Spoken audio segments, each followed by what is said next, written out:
मेरे साथ बोलिए, भारत माता की, भारत माता की। आज के इस महत्वपूर्ण और ऐतिहासिक कार्यक्रम में मेरे साथ मंच पर उपस्थित महामहिम राज्यपाल गुजरात श्रीमान आचार्य देवव्रत जी, श्री सुरेश चंद्र आर्य, प्रधान सर्वदेशीय आर्य प्रतिनिधि सभा, श्री सुरेंद्र कुमार आर्य, अध्यक्ष अखिल भारतीय दयानंद सेवाश्रम, श्री पूनम सूरी, अध्यक्ष डीएवी कॉलेज प्रबंधकर्ता कमिटी, स्वामी प्रणवानंद सरस्वती जी, डॉक्टर अशोक कुमार चौहान जी, श्री सुदर्शन शर्मा जी, श्री गंगा प्रसाद जी, पूर्व राज्यपाल सिक्किम, योगेश मुंजाल जी, श्री धर्मपाल आर्य जी, श्रीमती सुषमा शर्मा जी, श्री राधाकृष्ण आर्य जी और यहाँ पर उपस्थित स्वागत समिति के सभी सदस्यगण और इतनी बड़ी संख्या में आए हुए आर्य बंधु भगिनियों को मेरा प्रणाम, नमस्कार।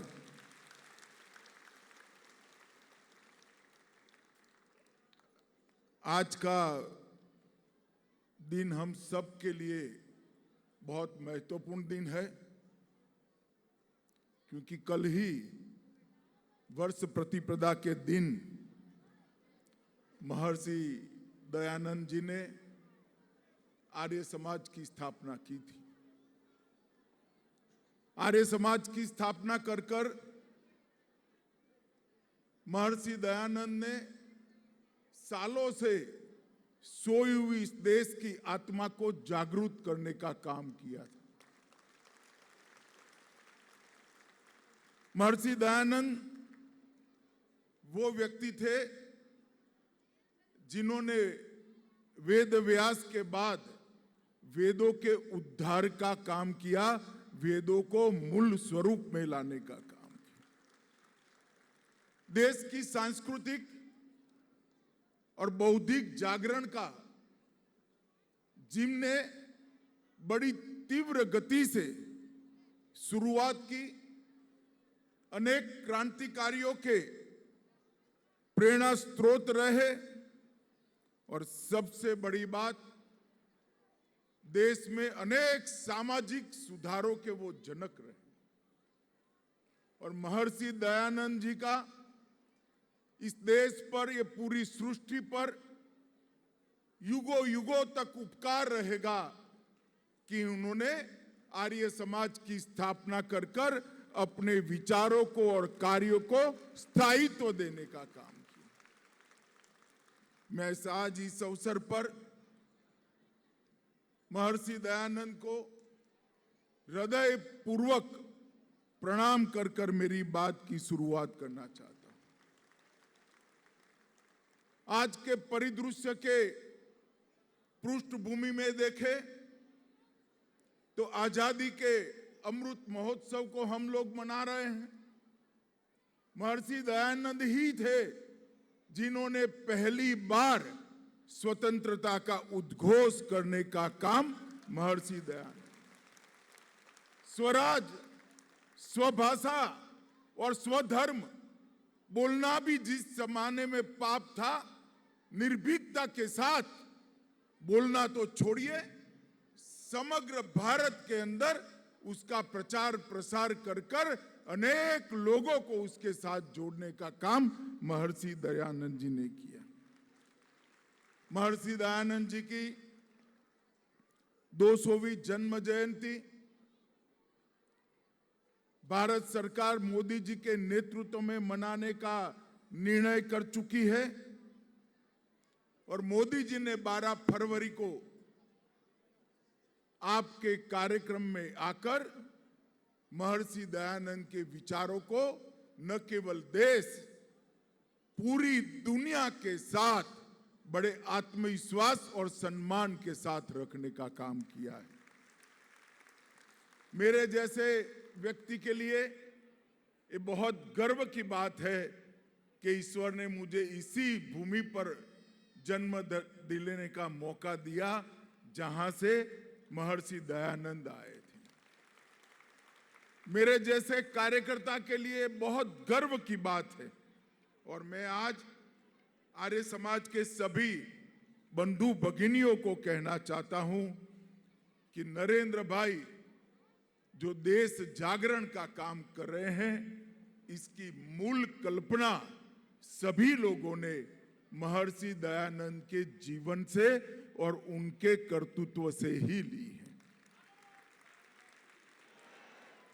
महर्षि दयानंद ने अंधश्रद्धा से घिरे हुए पूरे देश को झंझोड़ कर जागरूक किया, ढेर सारी कुरीतियों से मुक्त किया।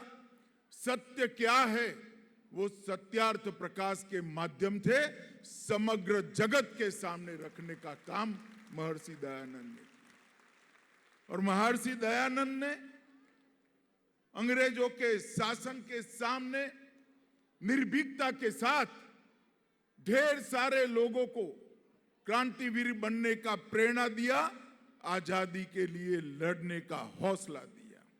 और महर्षि दयानंद ने आर्य समाज के रूप में एक ऐसी परंपरा की स्थापना की जो सालों सालों तक भारत की उन्नति का और हमारे धर्म के सभी उच्च विचारों का न केवल भारत जगत के कल्याण के लिए कारण बनने वाला है।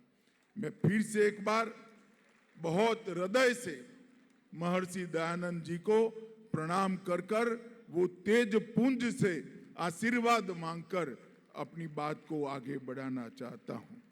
मित्रों, महर्षि दयानंद की 200वीं जयंती के साथ साथ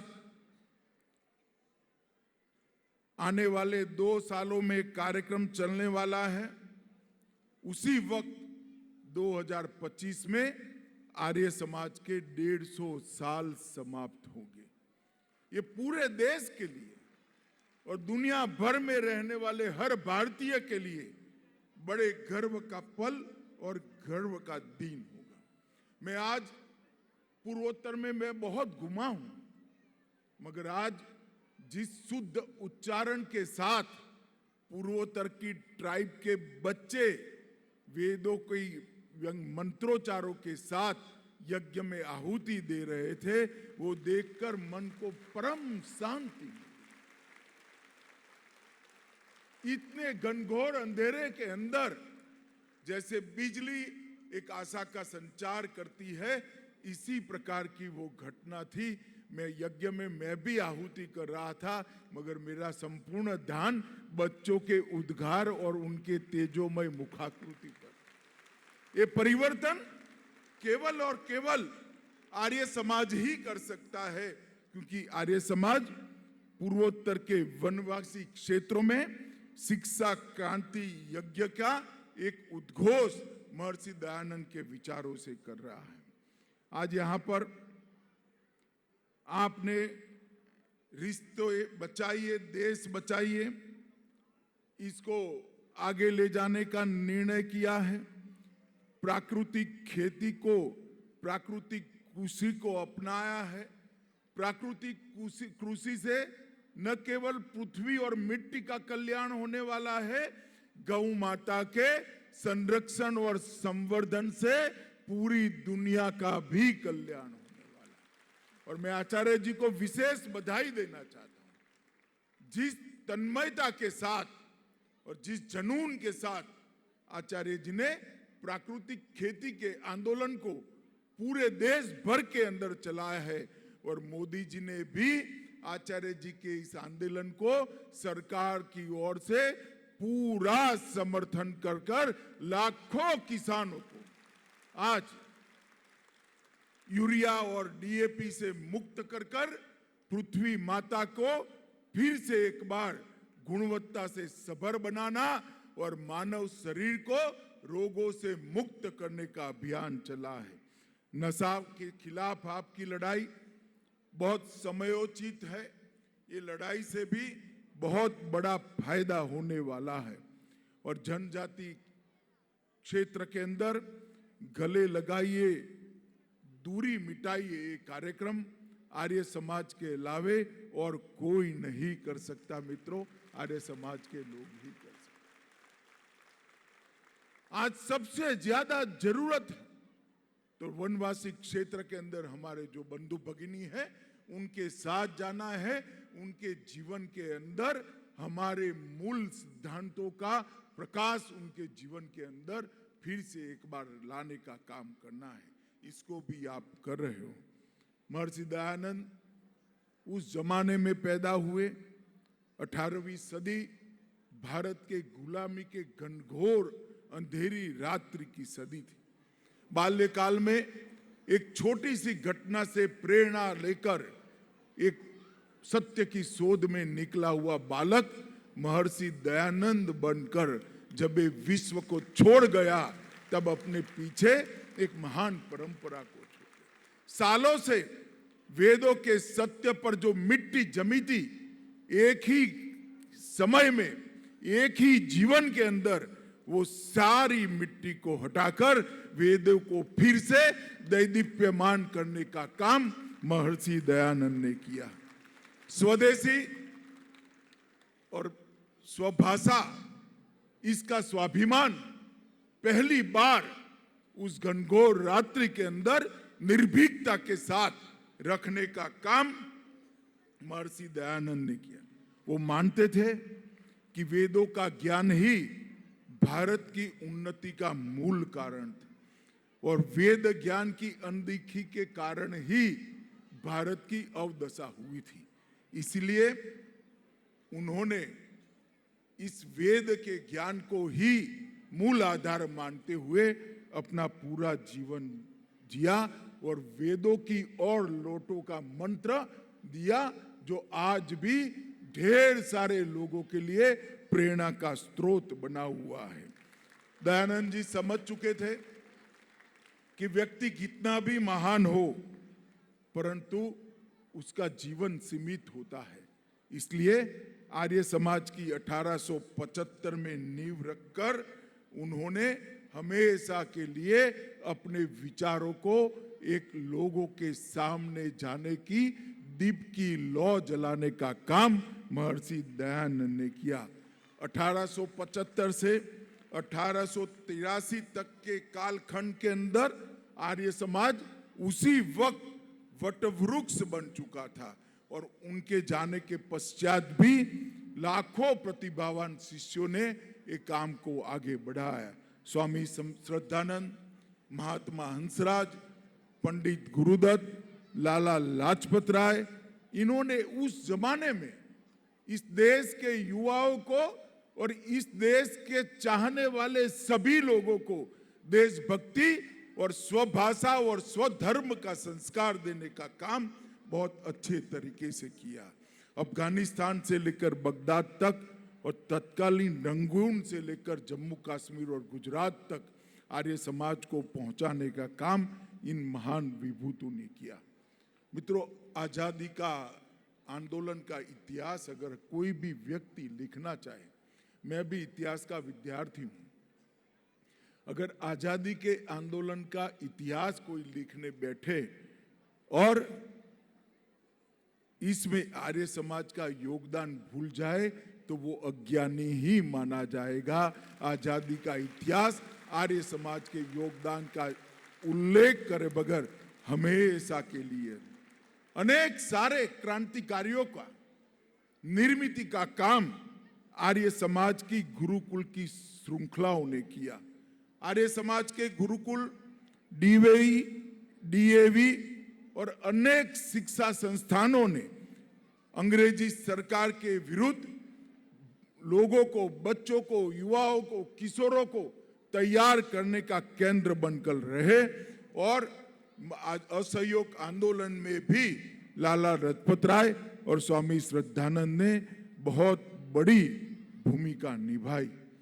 मित्रों, आर्य समाज ने बंग भंग का भी पुरजोर विरोध किया। स्वामी श्रद्धानंद के नेतृत्व में हजारों आर्य समाज के अनुयायी बंग भंग का विरोध करने के लिए समग्र देश भर से बंगाल पहुंचे। हैदराबाद मुक्ति संग्राम और गोवा मुक्ति संग्राम में भी आर्य समाज ही सबसे पहला झंडा लेकर आगे निकला। मैंने हैदराबाद मुक्ति संग्राम, दीव दमन और गोवा के मुक्ति संग्राम की सारे इतिहास को गृह मंत्रालय की ओर से संकलित करने की पहल की। ये कार्य अभी चल रहा है, मगर जितना भी कार्य ढूंढते हैं उसको संकलित करते हैं, इसको पढ़ते हैं, तो उसकी शुरुआत किसी न किसी महर्षि दयानंद के अनुयायी ने की। ये बहुत बड़ी उपलब्धि है आर्य समाज की। 1937 में निजाम ने आर्य समाज की वार्षिक बैठकों पर जब रोक लगाई, उसका भी डटकर सामना किया गया। महात्मा नारायण स्वामी के निर्देशों के तहत सत्याग्रह आंदोलन भी करना गया और धर्मांतर की निजाम की नीतियों का भी खुलकर विरोध करने का काम आर्य समाज ने किया। मित्रों, 1857 की क्रांति की विफलता के बाद एक प्रकार से पूरा देश बिखर गया था। लगता था कालों कालों तक, सदियों तक हम गुलाम रहेंगे, और देखते देखते 90 साल के अब अल्पकाल के अंदर हमारा देश स्वतंत्र हो गया। और उस वक्त महर्षि दयानंद ने इस बात को दूर से देख लिया था कि इस देश की एक भाषा तय करनी पड़ेगी, संपर्क भाषा बढ़ानी पड़ेगी। इसीलिए जैसे आचार्य जी ने कहा, इन्होंने बोला भी हिंदी में, इन्होंने लिखा भी हिंदी में, और उन्होंने जिया भी हिंदी। संस्कृत के पंडित होने के बावजूद, मातृभाषा गुजराती होने के बावजूद, सारे सिद्धांतों को हिंदी में समाहित कर कर रखना वो महामानव की दूरदर्शिता थी कि इस देश को बनाए रखने के लिए एक संपर्क भाषा की जरूरत पड़ेगी। आज जब भी आप लोग भी कल से करिएगा, जब भी मैं किसी को नमस्ते करता हूं तो महर्षि दयानंद को जरूर याद करता हूं।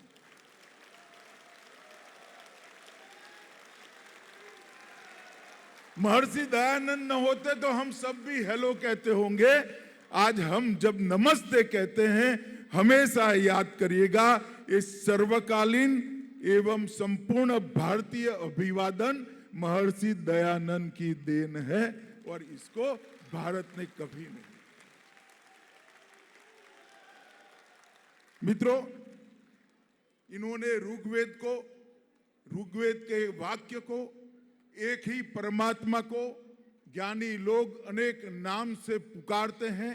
इस वाक्य को नया जीवन देकर पूरे विश्व के अंदर हमारे धर्म की अवधारणा की विशालता को परिचय कराने का काम। हिंदू धर्म के अनुयायी, आर्य समाज के अनुयायी कभी संकुचित हो ही नहीं सकते। हम तो समग्र ब्रह्मांड को अपना मानकर चलने वाले लोग हैं। ईश्वर को अनेक रूप से देखने वाले सभी लोग एक ही दिशा में जाते हैं। ये वाक्य को महर्षि दयानंद ने पूरे दुनिया के अंदर पहुंचा है। महर्षि दयानंद के कहे हुए एक एक वाक्य को उनके अनेक यशस्वी शिष्यों ने इस पर काम किया। डीएवी कॉलेज लाहौर से शिक्षा की क्रांति की नींव रखी। वेद विद्या के केंद्रों, गुरुकुल कांगड़ी जैसे विद्यालयों ने शुरू की।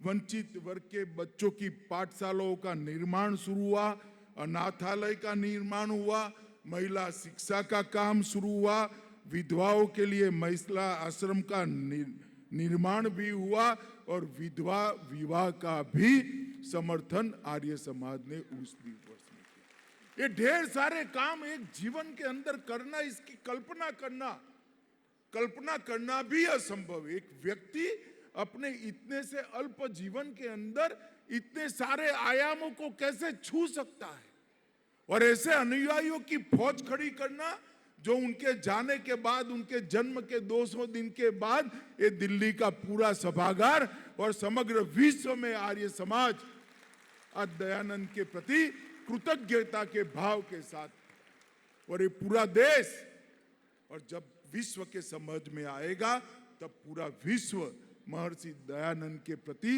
युगों तक कृतज्ञता के भाव से रहेगा, ऋण स्वीकार के भाव से रहेगा।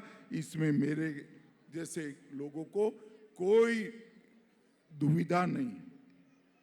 लंबी लंबी समुद्र यात्राएं कर महर्षि के अनुयायियों ने मॉरिशस, फिजी, सूरीनाम, ज्ञाना, केन्या अनेक देशों में आर्य समाज की स्थापना की, और आज विश्व के 34 देशों के अंदर आर्य समाज का संगठन वटवृक्ष बनकर यहाँ पर खड़ा है।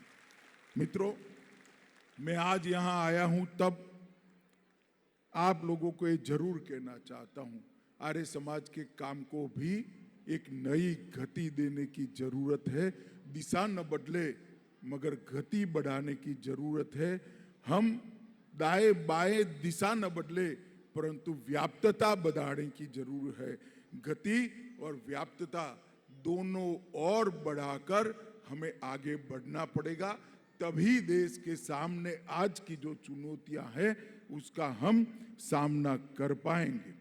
वेद का ज्ञान, स्वभाषा, हमारी संस्कृति, शिक्षा के मूल सिद्धांत, तैत्तिरीय उपनिषद के सिद्धांतों के आधार पर शिक्षा, अंधविश्वास का उन्मूलन, सामाजिक कुरीतियों का विरोध, स्वदेशी, हर विषय पर अगर कोई काम कर सकता है तो आर्य समाज ही कर सकता है। और उस समय जितनी जरूरत थी उतनी ही जरूरत आज भी महसूस होती है।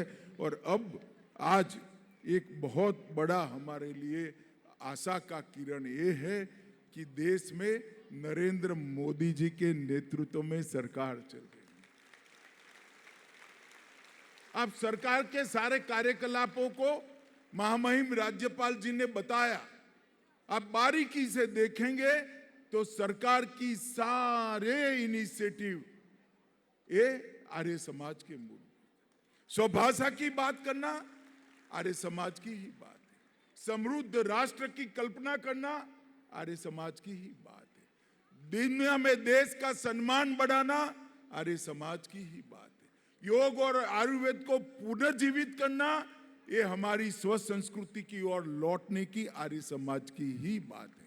ढेर सारी चीजों को आज सरकार पुरस्कृत कर रही है, सरकार इसको गति दे रही है और सरकार इसके साथ योजना।